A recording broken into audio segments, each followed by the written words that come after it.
Устаз, өзүнүн ишенич деген эмне? Ишенич жөнүндө түшүнүк берсеңиз. Siz cuma günü emne üçün meşitке kelesiz? Аллага ишенген үчүн. Gördünüz mü? Sizin işenciniz sizde Allah'a alıp kelip otadı.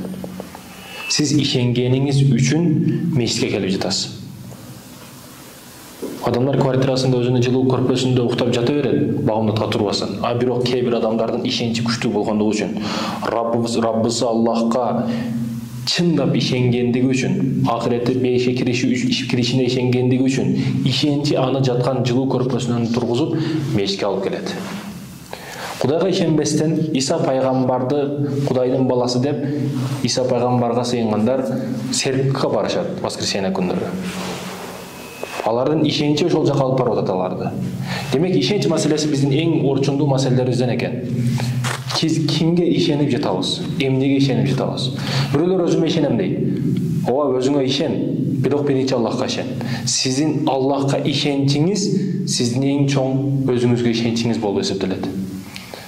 Албетте, адамдардын көпчүлүгү сизди алдап кетиши мүмкүн, сатып кетиши мүмкүн, таштап кетиши мүмкүн, бирок өзүгө болгон ишенч. Өзүгө болгон ишеничти жөнөкөй түшүндүрүштүн жолу бар. Мисал үчүн, сиз 6 айда англис тилин үйрөнөм десеңиз, өзүңүзгө ошондой сел койсоңуз алдыңызга, бирок 6 ай, 1 ай аракет кылып, 5 айын таштап койдуңуз, таштап бердиңиз англис тилин окуй койдуңуз. Демек сиздин ишенчиңиз өзүңүзгө жок. Себеби сиз өзүңүзгө ишенип, өзүңүзгө убада берип сөз бергенсиз. Демек өзүгө болгон ишенчин сындырган адам, өзүнүн сөзүндө өзү тура албаган адам башкага кантип ишенет? Же башкалар ага кантип ишенсин? Ошондуктан ишенч маселеси негизги маселелерден. Бүгүн сиздин Кудайга болгон ишенчиңиз кандай?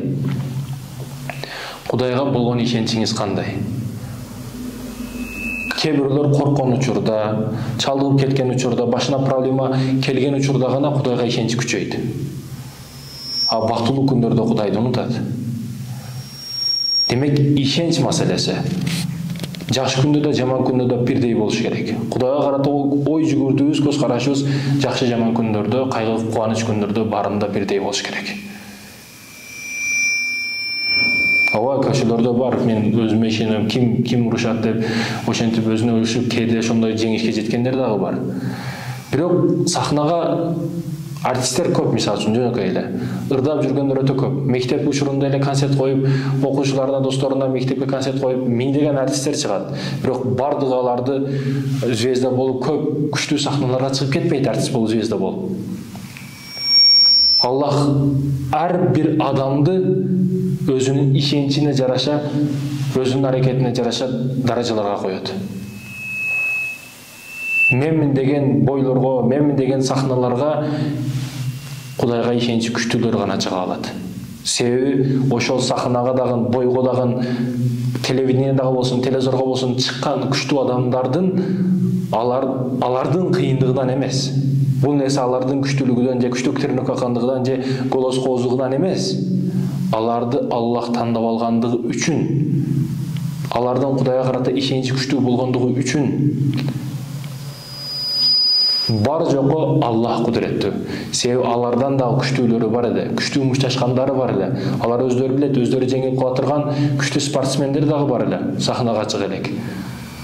Өзүнүн да күчтүү ырдагандар бар эле. Бирок Кудай Таала аларды эмес, тандап буларды чыгарды.